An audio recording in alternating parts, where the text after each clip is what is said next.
5 on your ass, don't get stuck. My shit blasting up. Window tinted, can't get caught. My bitch bad. Yeah. What's the deal, everybody, man? My name is Ricky Montoya, aka the Fooest of all bears. And you are now tuned into I Think You're My Driver podcast, man. So thank you so much for tuning into today's episode, man. Before I get too far into this one, if you are not already following me, my @ is at itymd.podcast. Now that is on Instagram, TikTok, YouTube, Spotify, Apple Music, iHeartRadio, as well as Amazon. So if you're not already a part of the family, man, go ahead and join in, man. Come ahead.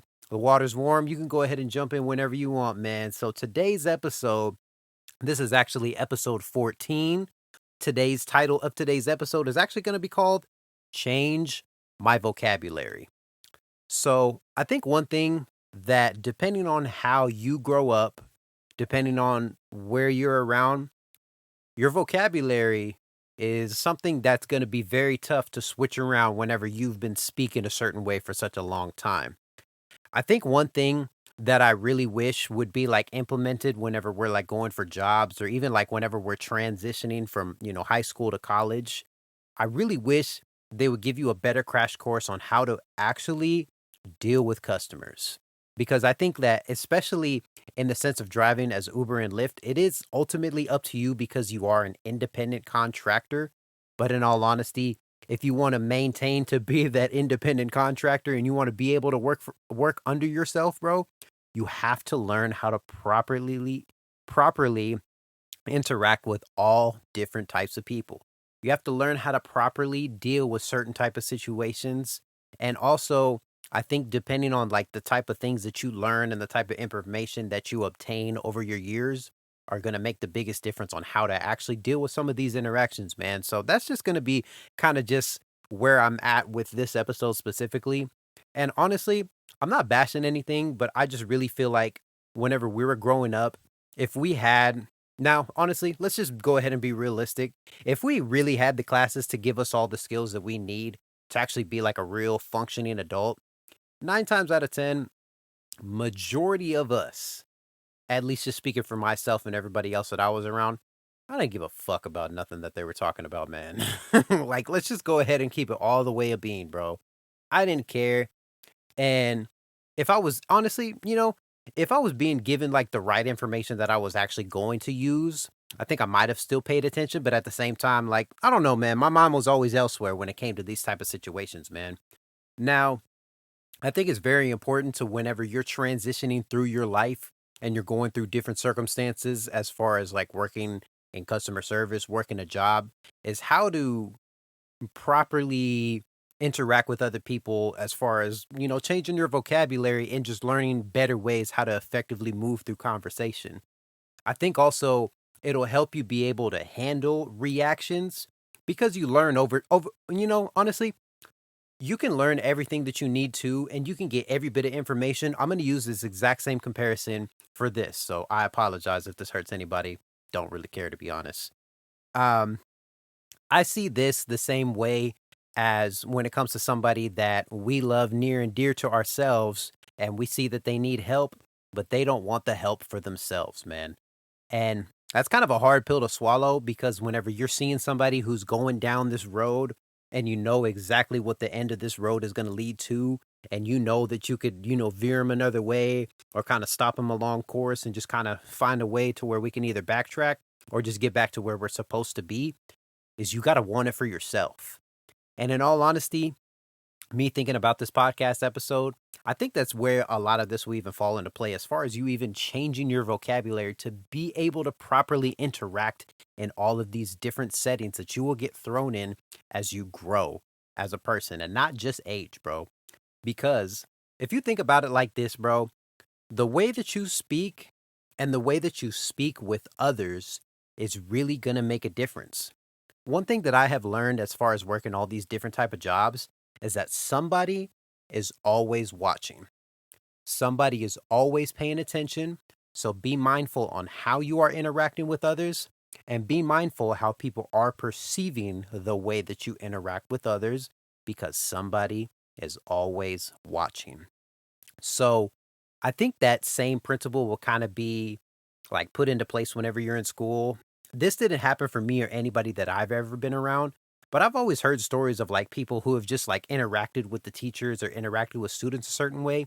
And there may be like a teacher's assistant or even like a principal counselor that somebody's coming around at that random time and they just happen to notice the way that you interact with somebody, and just those little things can really, get you handpicked to be put into certain things, bro. It really makes a difference, but in all honesty, I think when we're a certain age, it's not really something that we are thinking about. Depending on how you grow up, depending on where you're around, what you're exposed to, it can really it can really hinder how you are able to intake information, and it can also hinder how you are actually able to grow with new information and new stuff that you're supposed to be learning to put into place, bro. So I say that because this particular episode is actually specifically me trying to maneuver within life when I'm trying to put myself at a certain position, man. Now, me myself, man, I was always just trying to, find another way to get ahead.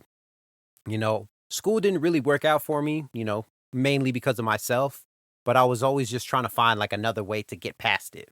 Like I was like, oh man, like, yeah, I'm not really paying attention, but I know there's like a couple of people in here who are paying well attention.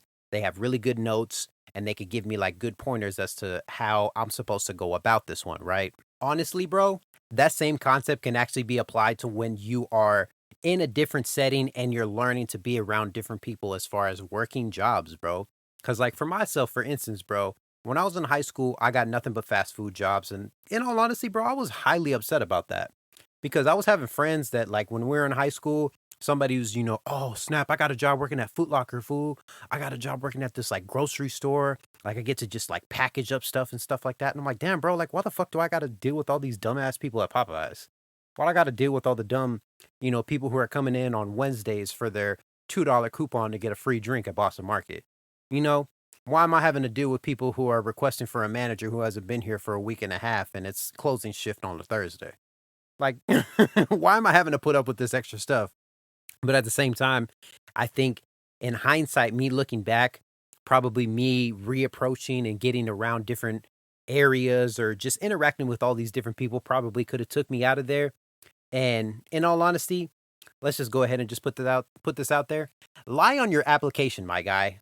Lie on your application. You did not hear it from me, but lie on your application. And the only reason why I'm saying this is because a lie can get you somewhere, but you have to be able to find the truth when you're navigating through this lie, because at a certain point that lie can definitely catch up with you, but if you learn the truth within the lie, you can actually learn to work yourself out of that lie. Sounds really toxic, so don't even listen to anything that I'm saying. But like in all reality, bro, like think about it. I used to know a guy who actually um he had a friend who worked at a warehouse, and at this time I think he was just like working at like some kind of restaurant or something like that. So it's like going from, working. I tell you what, one thing that is not really talked about a whole lot is switching job industries, bro. It sounds like a very, very simple concept. It seems like so easy, because why in the world would you not want to have somebody new join the task force with no experience to where you can actually train them from the bottom to the top to figure out how to navigate everything? It sounds amazing because we all want everybody to win, right? No, wrong.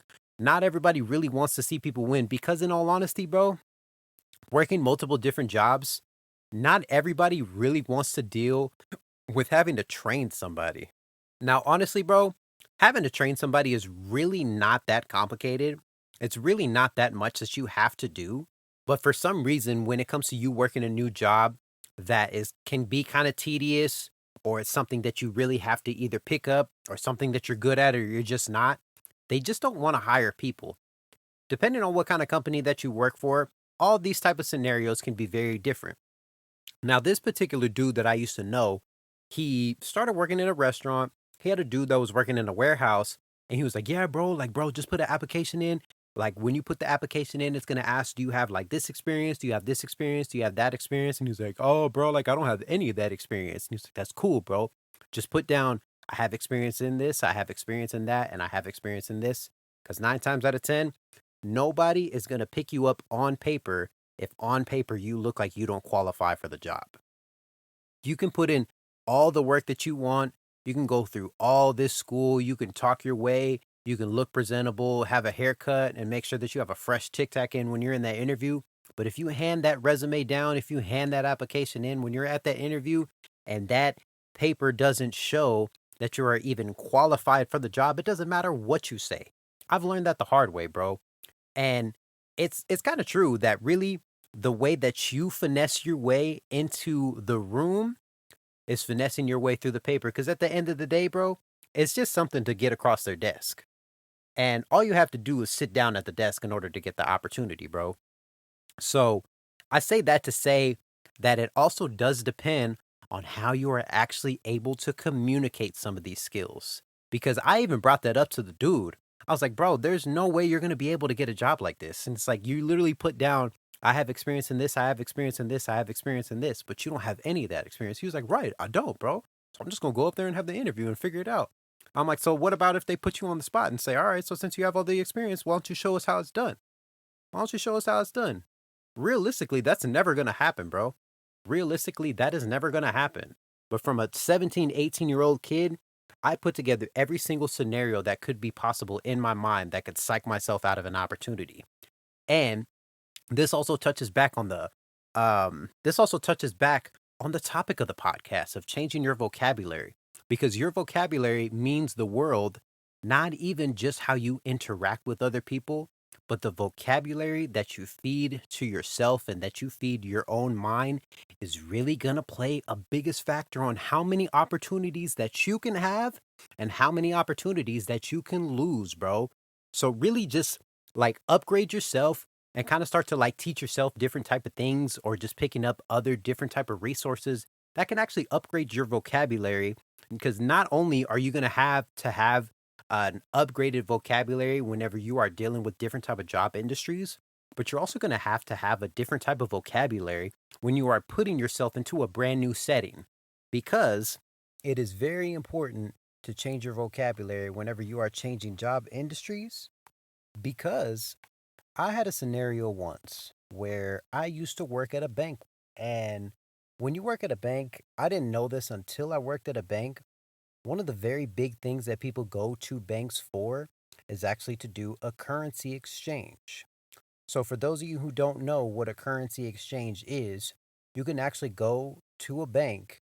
I don't know if this is for every bank, but you could go to a bank and let's say, like, you're about to go out of the country.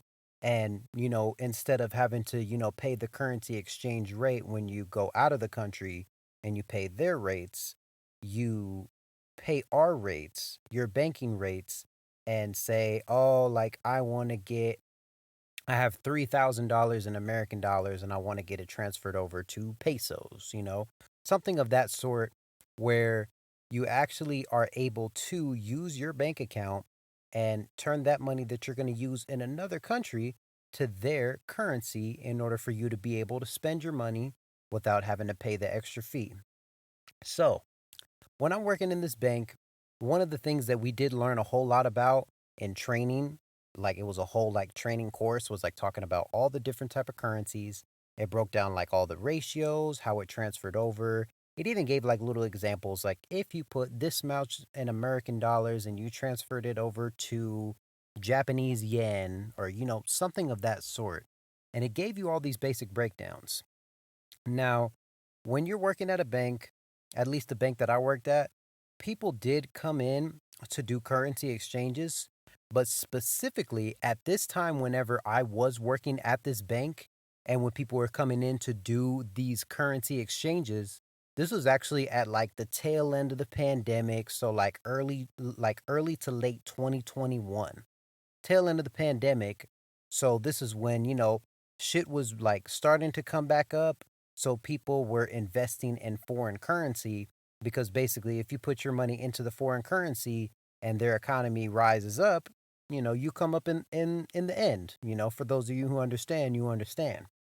So one day I'm sitting at the bank here, I'm working my shift. It's kind of a slow morning. It's one of those days where it's, midday, not a whole lot going on, couple people here, couple people there, and then it's quiet. So gentleman walks into the bank, I see him from a distance. Like I said, we're really empty. So myself, I'm reaching out. I'm, hey, good morning to you, sir. And he kind of looks at me. I'm like, yeah, if you want to come over here, I can definitely help you out. So he comes over to me and, I introduce myself. My name is Ricky. How are you doing today? He's like, oh, I'm doing pretty good. My name is such and such here. I was like, okay, well, how may I help you today, sir? He was like, well, I'm just here to buy some dong. And I was like, excuse me? And he goes, yeah, man, I'm here to buy some dong. That's what I came here for, to get some dong. And I'm looking at him like, come again here, sir? I'm not sure what you're referring to. What do you mean you came here to buy some dong? And he goes, yeah, I came here to buy some dong. I come here to get dong all the time. I don't understand why you're looking at me like this. I'm here to get some dong, so, I need my dong.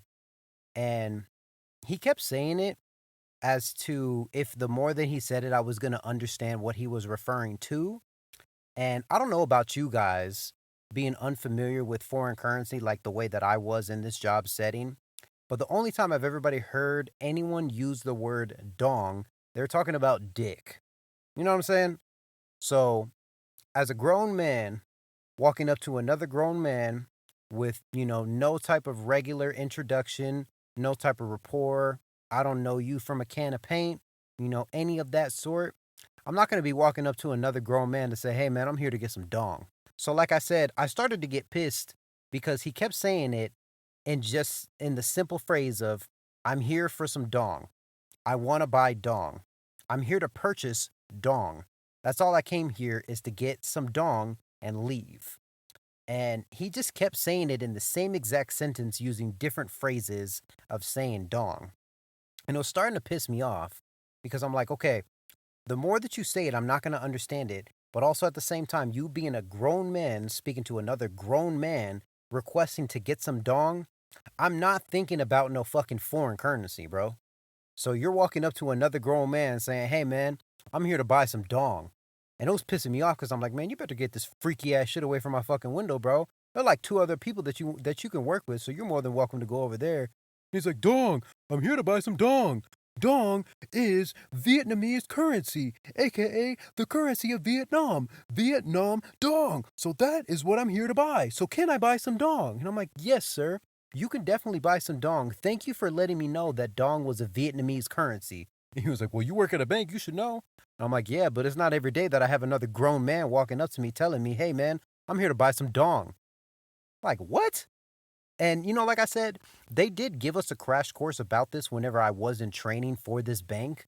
But, 6 months down the line, no grown man is walking up to another grown man saying, hey, I'm here to buy some dong. And the first thing that you're thinking about as a man is, oh, yeah, you're talking about this Vietnamese currency. Who the fuck is thinking about Vietnamese currency on a regular basis, bro? It was just something where, like, bro, even thinking about it, this shit's pissing me off. I'm not going to lie to you. Because it's just like one of the things where word choice, like I said, word choice in your vocabulary when you are interacting with other people is very important. On the flip side, I should have had an idea, me being the worker in the bank, that this gentleman was coming to, buy some currency. And, we should have had some kind of thing right there where I could, put two and two together while not making myself upset because I'm not understanding what he's saying in hindsight, right?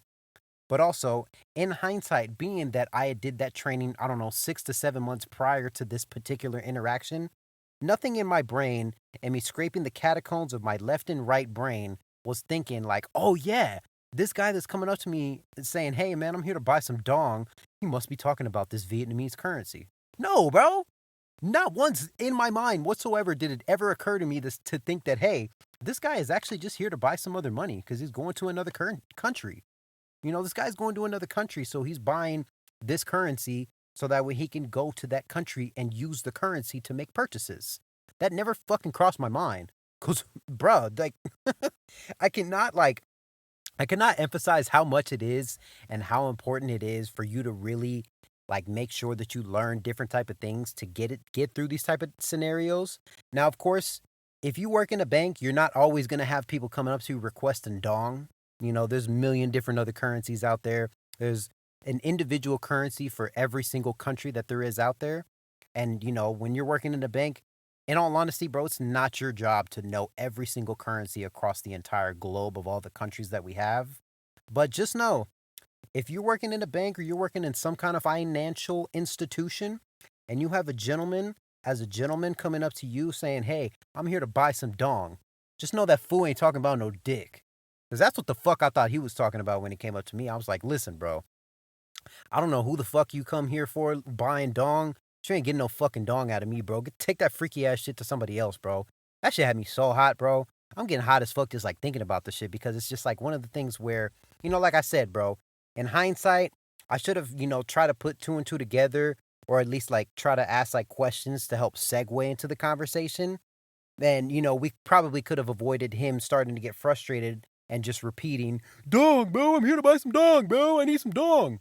Like, there could have been a lot of things that I could have did to avoid that and put myself in a better scenario in this situation. But in all honesty, the more that he just kept saying it, the more further and further I was getting to think with the right side of my brain to know exactly what he was trying to refer to, bro. So that's one thing that I can definitely say. Like I said, whenever you're going into all these different type of jobs, you really have to like elevate your like vocabulary. And it's really important whenever you are updating your vocabulary and you're learning all these different terms to fit into these specific settings that you know how to handle these type of situations, because at the same time, whenever you are running into these specific scenarios, when you're having to be in a new different position, be in a new environment and relearn different things, it's very important for you to take what you can, retain what you can, but don't force yourself to really retain the entire book. I'll tell you what, bro. I'm going to get into a quick little story here for us. So, when I was growing up, as I stated, in the beginning of this episode, school was not my forte.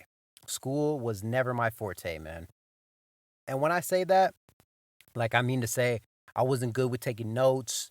I had like test taking anxiety when it came to like quizzes and shit like that. So I would like freeze up and my anxiety would like psych out my brain and remove all of the information that I spent time trying to review.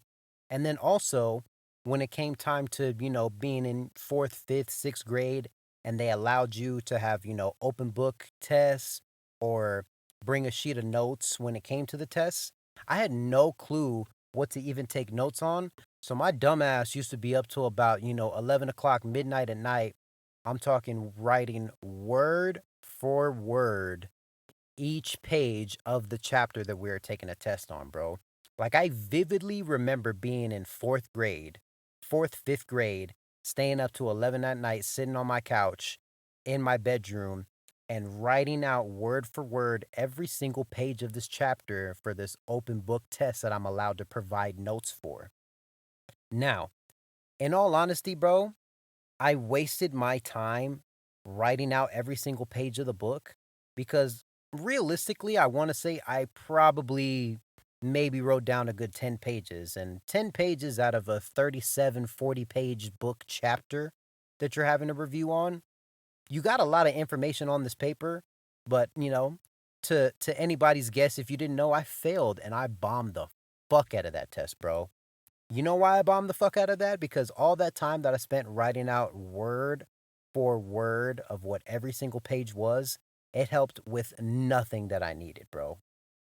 It was lovely whenever I got to be in like middle school, high school, and we started taking like state tests, like the reading comprehension tests. I learned a hack to where I was able to, instead of reading the entire story, I went straight to the questions of the quiz, straight to the test, the questions of the test. And I went to look because whenever you're taking some of these state tests, some of these questions will specifically say on page 7, paragraph 3, line 7, there is a sentence that says X, Y, and Z. So I'm like, oh, perfect. I can just go straight over here. If I need to, I'll read the entire paragraph or I'll read 3 sentences from that section to help me answer this question. I wish they had stuff like that whenever, but also, like I said, bro, school was not my forte. School was not my skill. And I am not like a book type of person when it comes to learning stuff. Like, I really am not one who can like read through a couple of different things and just know like right off the top, I'm going to retain all this information or I'm going to know how to do whatever I'm trying to read about. honestly, I'm like a visual learner, so I have to see it to believe it, and I have to see it being done in order for me to know how it needs to be done. I probably could have applied those same skills into these particular situations, but like I said, bro, instead of me actually taking the time to pay attention on what I should be doing and paying attention to what I actually should be taking care of and putting my focus on, I spent 7 hours, 4 to 7 hours of my time writing word for word of an exact chapter of what we were taking a test on, man. I really say that to say that whenever you are sitting and getting put into these different type of scenarios of where you're having to scrape through all the catacombs of your brain to really pick out certain words to be able to handle certain type of interactions in a customer service setting, it's very important for you to take every situation, not look at it as such a negative thing, but see the positive in every single bad situation that you get put in your jobs. Because let's be honest, you could run into a situation to where you're interacting with a customer or you're interacting with a coworker, or even like a supervisor or the one person who feels like they have a title because they've worked at a job for 27 years. Like, there's always the people who came with the building, so they think that, they run shit or whatnot. And it's like, bro, we make the same amount. We make the same amount and we do the exact same thing every single day. So what makes you think you got some kind of authority? Of course, there's better ways and professional ways to communicate that. But in order for you to know what is the better way to communicate that, you have to change your vocabulary, bro. So really just like, I can't emphasize that anymore of just like really taking the time out to pick out certain things or at least allow yourself to find building blocks that can get you closer to the end goal that you are reaching for in every single situation that you put yourself into, bro. So, with that being said, bro, that's going to conclude today's episode, man. This episode was kind of all over the place, man, but that's what the fuck happens when you record in a hot ass car, man. So thank you so much for everybody who tuned into today's episode, man. Like I said, if you are not following me already, my @ is at itymd.podcast. That is on Instagram. That's on TikTok. That is on Apple Music, YouTube, Spotify, Amazon, as well as iHeartRadio. So thank you so much for tuning into today's episode, man. This is Ricky Montoya checking out, a.k.a. the fooest of all bears. And thank you so much for listening to my podcast, man. You enjoy. Going too fast, 150 on a dash, bitch keep up, please don't crash, that's 50